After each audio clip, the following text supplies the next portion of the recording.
Introducing Korean broadcast content that you won't be able to stop watching.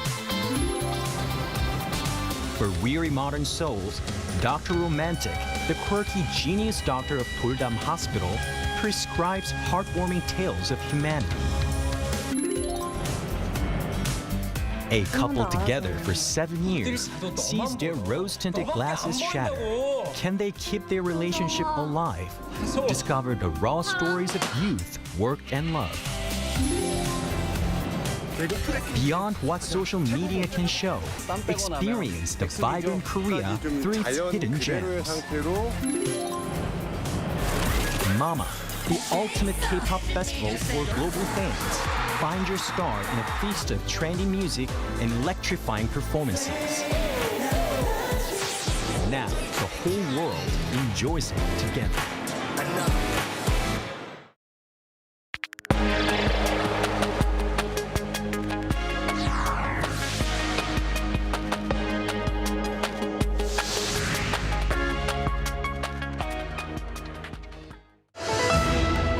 In a primetime address to the nation, U.S. President Donald Trump said the Iran war objectives are nearing completion.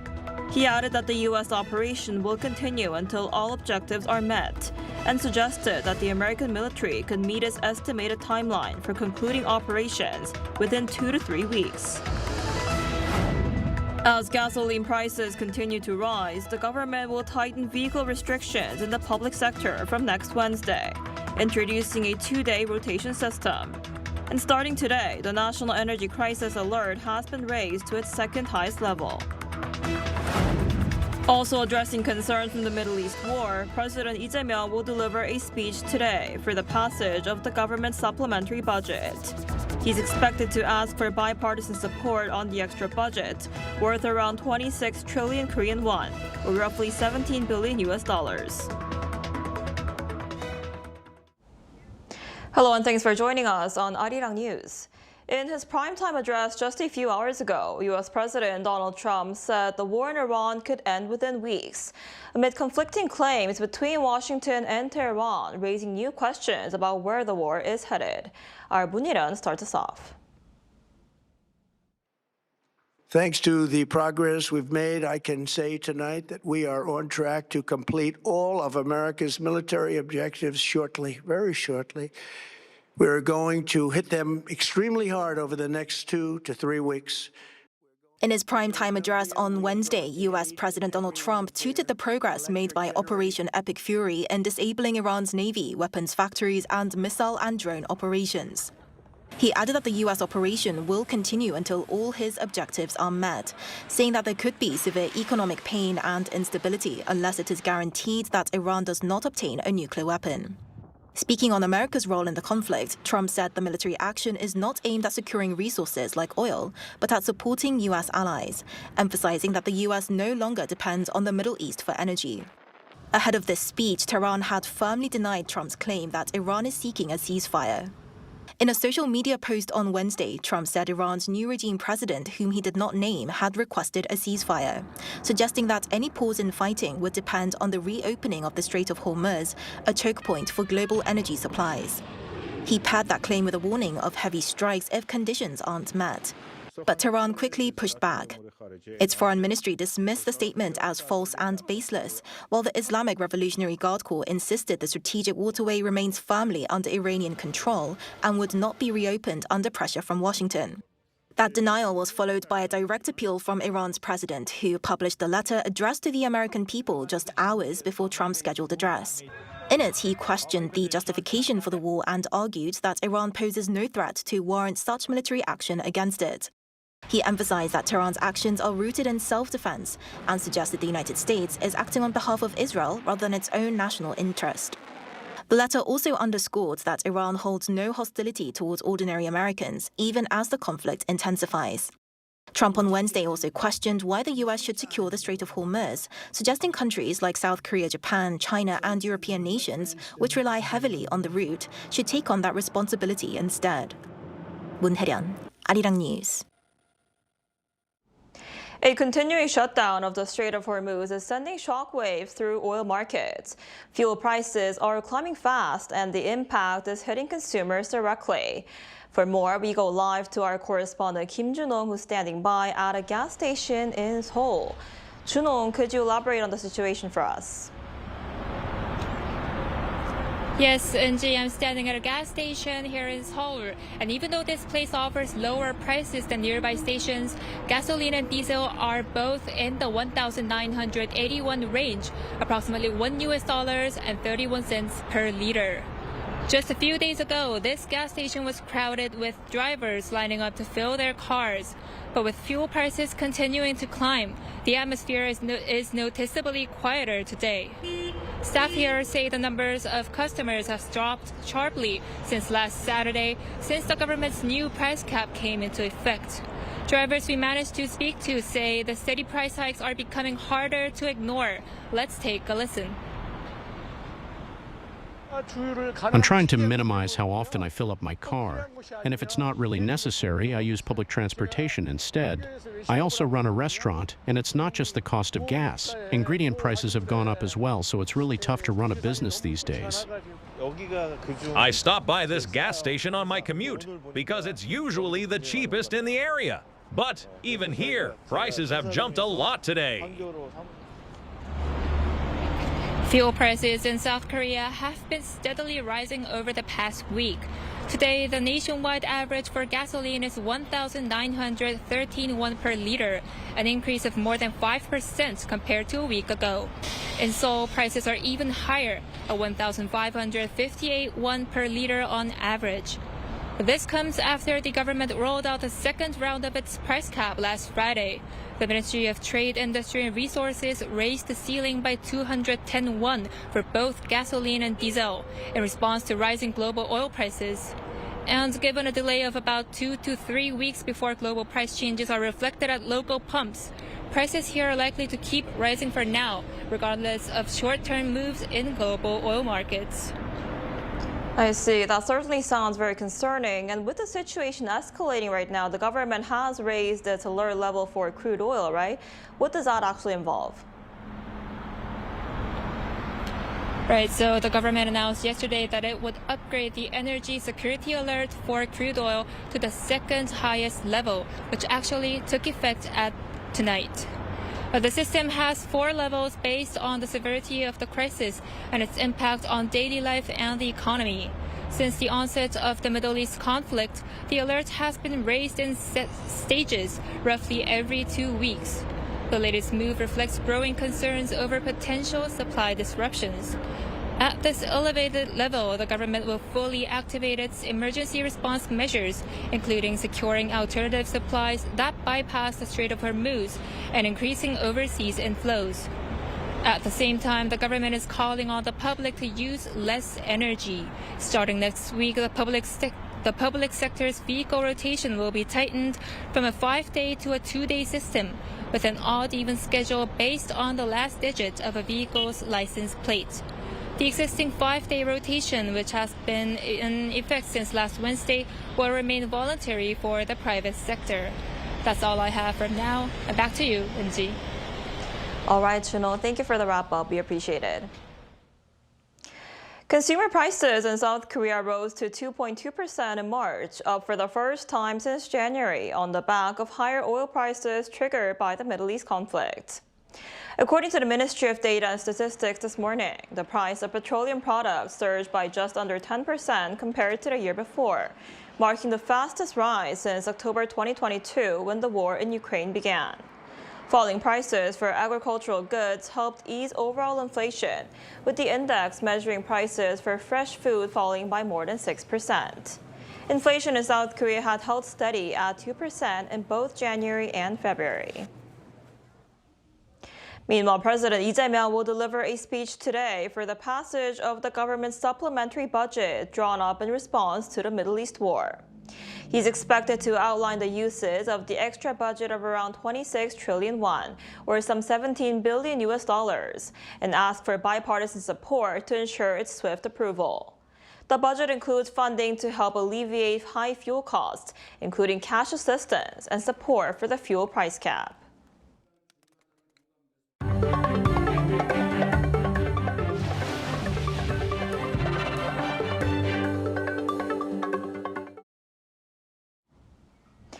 President Lee Jae-myung has called for the need to upgrade South Korea's partnership with France towards a deeper strategic coordination.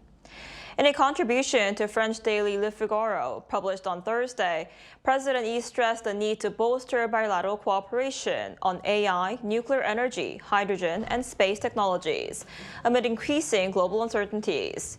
He is set to host his French counterpart Emmanuel Macron tomorrow. This year marks 140 years since the start of Korean-French diplomatic relations. And ahead of French President Emmanuel Macron's visit to Seoul, there is a growing call for stronger cooperation between like-minded countries as global uncertainty and conflict continue to grow. Our Oh Soo-young spoke to a Seoul-based expert. Korea and France have much room to deepen security ties, from nuclear submarines to middle power cooperation. That's according to the Sejong Institute's Vice President Chung Song-jang, ahead of French President Emmanuel Macron's visit to Korea on Thursday, upon the 140th year of bilateral relations. Chung says security should be at the front and center of bilateral talks, with a focus on nuclear-powered submarines. Seoul aims to develop its own, a move US President Donald Trump endorsed in his summit with President Lee Jae-myung last year. But hurdles remain in their bilateral nuclear agreement and US control over nuclear fuel and technology. Here France offers a different path, which could also overcome proliferation concerns. France built its submarines on technology entirely independent from the US, meaning US approval is not needed. And as France uses low-enriched uranium, the same grade used in civilian power plants, you simply cannot make a nuclear weapon from it. A potential partnership could also have commercial promise. If Korea, the world's second-largest shipbuilding powerhouse, joins hands with France, France could become a hub for the MRO market in Europe. This could also serve as a strategic gateway for Korea's expansion into the European market. What France lacks, shipbuilding, infrastructure, ammunition production, Korea can provide. While France can offer operational know-how, expertise in enrichment and reprocessing. Chung says it's a crucial moment when countries like Korea and France must strengthen their own capabilities in the face of shared threats and vulnerabilities. For one, the US is no longer making extended deterrence commitments to allies as clearly as before. This, he said, makes the case for a new consultative body of 5 middle power countries, not to replace, but complement the US-led order. Middle powers like Korea, France, Japan, Germany, and Britain can yield considerable force if they work together as the world's 5th through 8th ranked military powers. Korea is considered 5th in conventional military power. It is also a leading force in semiconductors and smartphones. France has nuclear weapons and nuclear-powered submarines. So does Britain, which also has strength in intelligence. Japan has the world's 3rd largest shipbuilding industry, while Germany has major economic and defense capabilities. With France having invited Korea to the G7 Leaders Summit this year, such middle power alignment could growingly gain traction. Lee and Macron's bilateral talks this week are expected to cover economic and industrial to security and cultural cooperation. Macron's visit to Korea will mark his first since taking office and the first by a French president in 11 years. Oh Soo-young, Arirang News. South Korean automakers Hyundai Motor and Kia posted record first-quarter results in the U.S. despite a slight dip in March sales, driven by strong demand for eco-friendly vehicles and SUVs. Hyundai Motor America reported March sales of 84,087 units, down 3% from a year earlier, largely due to a high base effect from unusually strong pre-demand ahead of anticipated U.S. auto tariffs. However, strong momentum in January and February lifted Hyundai's first-quarter sales to 205,388 units, up 1% on year, marking its highest-ever first-quarter performance. Kia also achieved a record quarter, with sales rising 0.8% from the same period last year. On the cultural front, the creators behind the global hit KPop Demon Hunters are in Seoul, meeting the press following their Oscar triumph, while also teasing a potential sequel. Our culture correspondent Park Gun-woo tells us more. Fresh off their Oscar triumphs, the team returns to Korea with multiple golden statuettes as expectations soar following the official announcement of a sequel. Director Maggie Gang says she's currently working on the storyline, now in early development, while keeping details to a minimum and avoiding spoilers. My fellow director Chris and I will be making the kind of movie we'd want to see, as we did the first time. So, stay tuned. It will be even more eventful, at an even greater scale. As for the music, I still want to showcase Korean trot alongside heavy metal. The Koreanness is the soul of the movie on every level. Combination of really grounding it in the culture, but also breaking rules everywhere. I think we'll try to do that. And in my experience of Korean culture and Korean people is that they've been through a lot. And there's a pride and a strength and a sense of unity that I think is really moving. And Director Maggie Gang also recalled the moment she captured the first ever Best Animated Feature Oscar for a filmmaker of Korean heritage.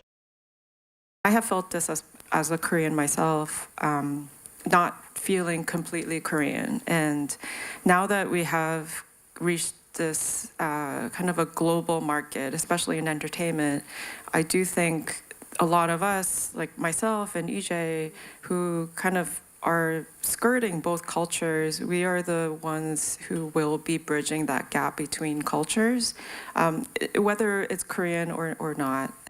The film's success was shared by its music team as well, including singer-songwriter EJ, who performed at the 98th Academy Awards after collecting an Oscar. I never imagined it would become so globally viral, especially since I was made fun of for loving K-pop when I was younger. At the Oscars, seeing all the filmmakers singing along while holding light sticks as we performed with traditional Korean music, including pansori, made me so proud that I burst into tears. With the music team also showing positivity over featuring more Korean-style music, including trot, expectations are higher than ever. And with that in mind, KPop Demon Hunters 2 is set to be released around 2029 to once again spotlight K-culture on the global stage. 박건우, Arirang News.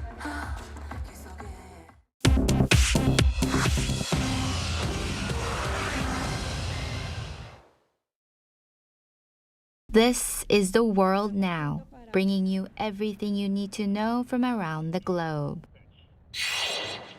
President Donald Trump has warned that he may pull the United States out of NATO, blaming European allies for refusing to send warships to reopen the Strait of Hormuz amid the ongoing U.S. war with Iran.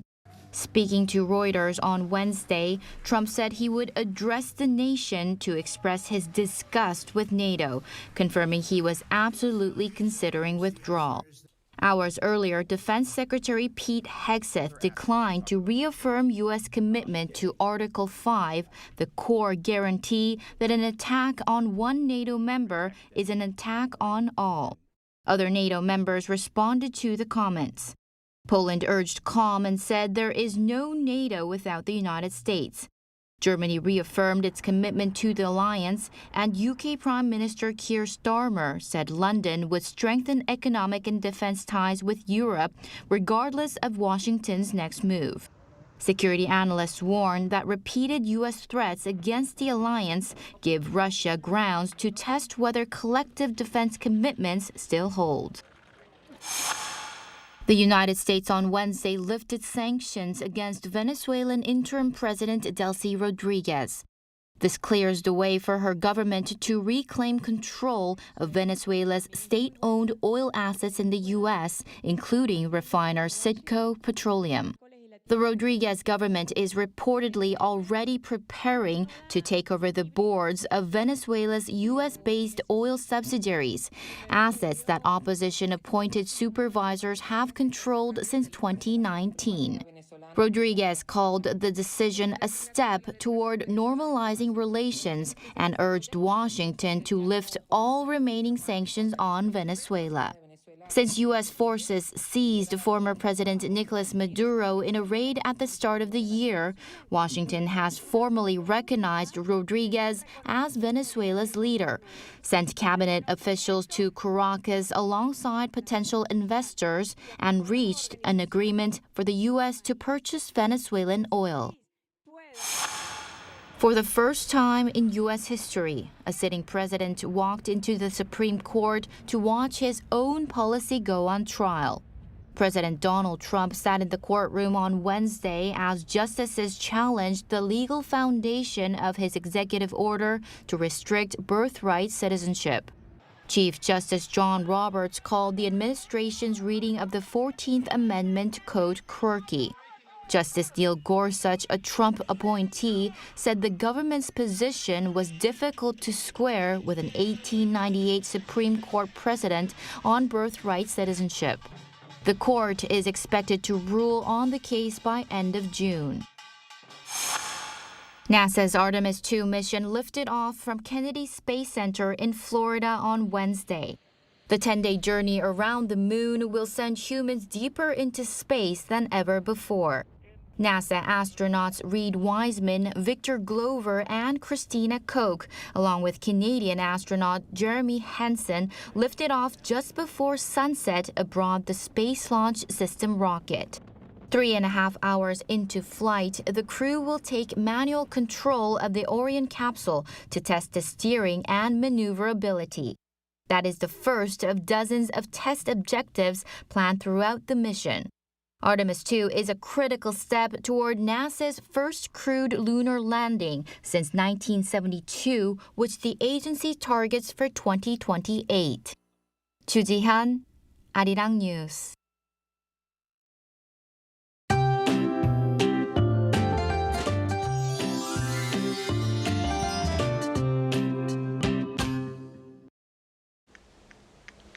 With the recent stretch of warm weather, cherry blossoms in Seoul officially reached full bloom yesterday. In fact, one of the well-known spring festivals, the Yeouido Spring Flower Festival, will run for 5 days starting tomorrow, offering a great chance to enjoy the peak of the season. Meanwhile, temperatures continue to show a wide range between morning and afternoon, so make sure to dress in layers. However, air quality remains an issue, especially in western parts of Korea. Seoul and Gyeonggi-do province will remain in the bad range for ultrafine dust throughout the day today. And as westerly winds bring in additional dust from abroad, levels will rise even further. And this afternoon, Seoul will be getting up to 18 degrees Celsius. Daegu and Busan will top out at 20 degrees under sunny skies nationwide. Then another round of spring rain is expected nationwide from tomorrow night through Saturday afternoon. That's all we have for today's noon edition of Arirang News. Thank you for watching. We'll be back at 5 p.m. Korea time. Stay tuned.